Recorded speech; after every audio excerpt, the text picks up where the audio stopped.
welcome to SuperStree, Women in the Startup Ecosystem, a show that talks about the journey, the challenges, and the path ahead for women in the startup ecosystem. We put light to make women realize that no less than sky is the limit for them in this emerging world of startups. I am your host, Deeksha Nigam. SuperStree, Women in the Startup Ecosystem is a podcast series by Department for Promotion of Industry and Internal Trade. DPIIT is a central government department under Ministry of Commerce and Industries, Government of India. Startup India under DPIIT is the flagship initiative of Government of India intended to build a strong ecosystem for nurturing innovation. My guest for today is truly a versatile and gracious entrepreneur. From content on care to fashion and styling, she knows it all. Please welcome Ms. Naiyya Saggi, founder of BabyChakra and co-founder of the Good Glamm Group. Hi Naiyya, thank you so much for joining us today. Thanks, Diksha. It's my pleasure. So, my first and very basic question to you is, what is the story behind coming up with something like BabyChakra? As in, how did you get the idea of starting a pregnancy and parenting platform? No, it's a great question and something I love sharing. So, when I started BabyChakra, I was not a mother, but I had worked in maternal and child health earlier. And I'd worked extensively with communities of women. And, what I learned from that experience, in the villages, but equally in cities, was that how mothers learned best on making very critical care choices was by learning from other mothers and also learning from doctors. So there were these communities of care that were happening offline that were informing mothers on how to take care of themselves through pregnancy and parenting and, like that entire journey.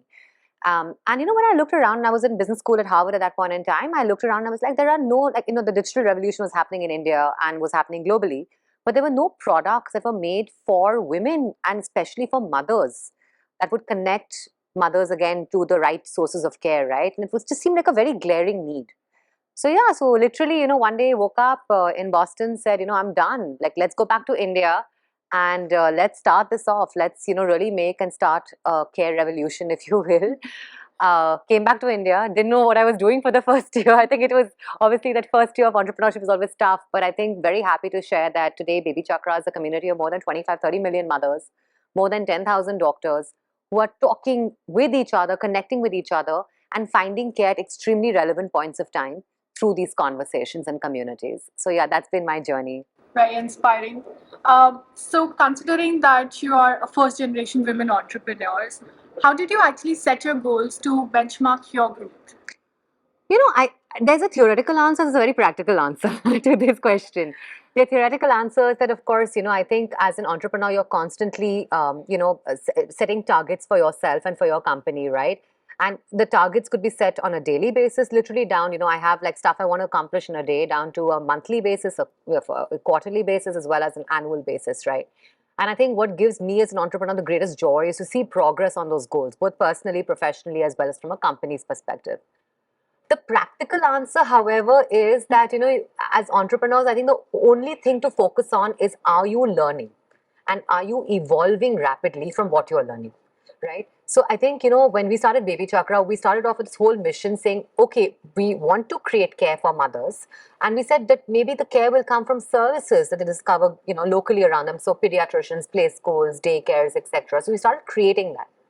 Over time, what we learned from that creation was that mothers were actually connecting with each other and the experts on those platforms, right? So I think the main thing there, the main learning there was to evolve quickly into solving the customer's need, right? So then the goal shifted and said it's not about onboarding services and getting service discovery happening. It's more about getting peer-to-peer discovery happening of care, right? And now recently, over the last 4 months, we've also launched our own line of D2C products. So we're India's first artificial fragrance-free and phenoxyethanol-free, baby care range, right? Which is made with, USDA certified organic ingredients and actives.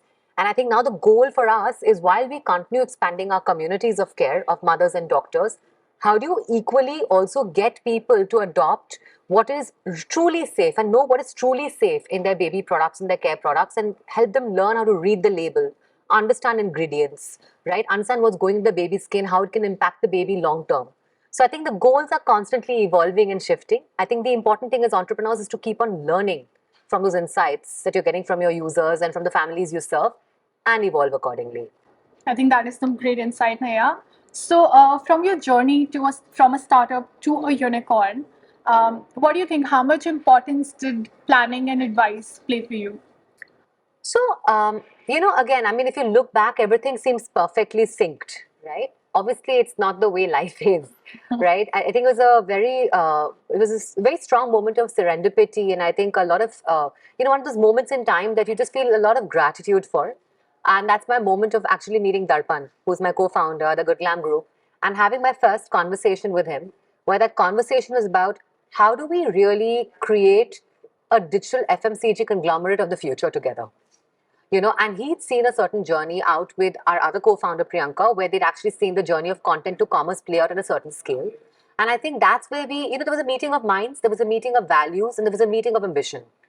And I think that was really the beginning of that journey, from being BabyChakra. So that's my entrepreneur 1.0 journey, if I will, right, as BabyChakra founder, and then going on to becoming co-founder of the group that we built together.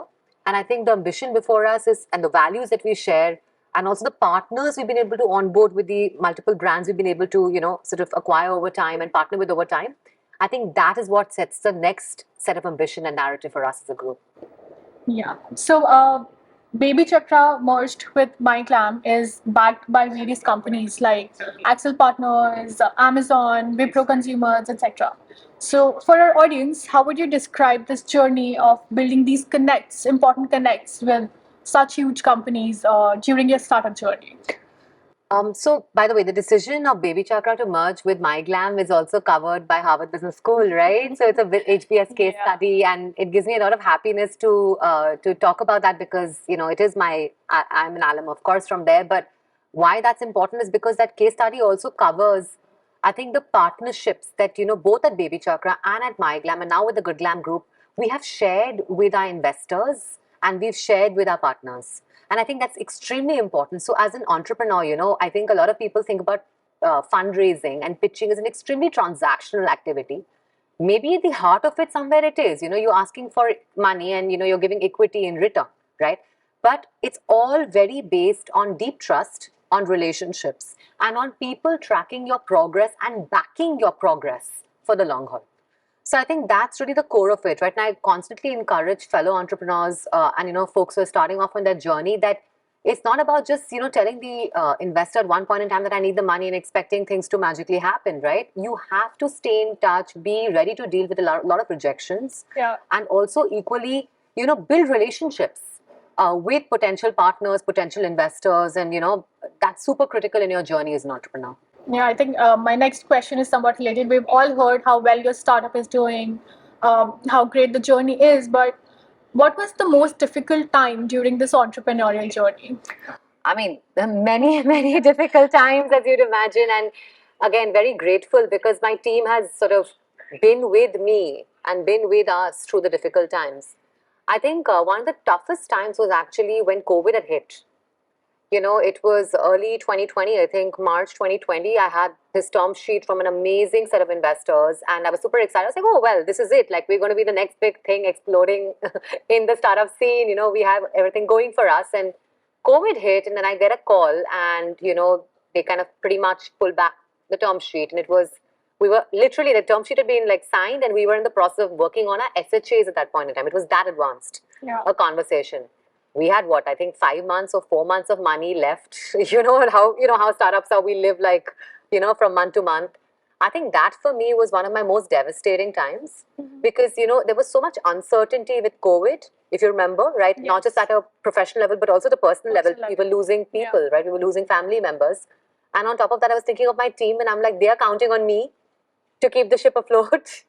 And, then of course, this news happened. So for me, that was probably my most challenging time. And how I think when I look back, I think it made me bounce back. Once you see the lowest of the low, right, you know that if you've come out from that, there's always light at the end of the tunnel. So you bounce back. And I think that, and that's just one example. There are multiple other examples. And I think that's what, I just keep on telling everyone, like, have hope. Just go to sleep if it's a terrible day. The next day will be better. I understand. So, Naiyya, this may be like a very common question when we talk about women entrepreneurs, inspiring women entrepreneurs, but I think it's important that the audience listens from entrepreneurs like you. Was there any time when you felt that you as a women entrepreneur was considered less than your male counterparts? And if yes, how did you deal with it? Again, like when I was 9 months pregnant and I was, walking into the final stages of an IC meeting, so basically that's the investment committee meeting. Like basically all the pretty much large part of the diligence has been done. It's about like the last pitch, and then it's pretty much this one was supposed to be a formality. But I was 9 months pregnant, I guess, and I was waddling in. And, I was told in that meeting that, listen, they love the business, they love the team, they love you. But you know what? Let's revisit this in 3 months. And I was like, why do I need to revisit this in 3 months? They were like, no, but take care of yourself at this point in time. Your baby's due. We'll come back again in 3 months. And I've said this before and I'm saying it again. I told that person, listen, I don't need your consideration. I need your capital. That's why I'm here to meet you. So I think for me at that point in time, if let's say another man had walked in and if that man had, was in a family situation where they were expecting a baby in the same month, I don't think that same conversation would have happened. And it is what it is. But I think there's so many also advantages of like what happened post, right? I mean, it made me realize who partners need to be and, the folks I need to work with and build with. So I think everything has a silver lining, really. Sure. On this Women Entrepreneurship Day, you decided to list 100 women entrepreneurs who are actively working towards shaping the future of the country, right? And many aspiring women entrepreneurs must have been very inspired after reading about them, knowing about them. So, basis that, we still want to know what are top 3 advices that you would maybe want to give them who are now thinking about starting up. Can I tell you what was most inspiring about this moment? So first of all, it wasn't me making the list. It was a partnership with, the Good Glamm Group, with Mint, with Invest India, and with Ladies Who Lead. Right? So it was a beautiful collaboration with 4 partners who came together to really change the narrative, because it's an important narrative to change. Right? So I just want to clarify that, right? I think the important thing, and I think the most beautiful piece of that experience for me, the piece went viral. Right? I mean, I think everyone, like including Shri Piyush Goyal, was basically putting it up and talking about it and saying, this is the list, right? Shri Amitabh Kant was like tweeting about it. Alia Bhatt was putting it up on Instagram, right? Everyone was talking about it. And of course, amazing entrepreneurs. But 2 things stood out for me, yeah? One is, think about the courage of SK, the editor of Mint, right? A man to basically say, I support this big time, and I'm going to not give it 1 page, not 2 pages. I'm going to give it 4 full pages and make this the mainstream narrative of perhaps one of the most influential business dailies there is in India. Right? The second thing, men who are amazing entrepreneurs, amazing leaders, including, Suresh Narayan, the CEO of Nestle, like a bunch of amazing men came out and reposted, posted, tweeted, said, this is important, the narrative needs to change, we support this. So, I think the 3 things, now coming back to your original question, right? The 3 things I would tell all women entrepreneurs, right? 1, work in collaboration. When you want things to change, when you want impact to happen, you and the men and the women in your team need to be amazing, equal partners, fully supportive of each other. And it's on you to create that environment, right?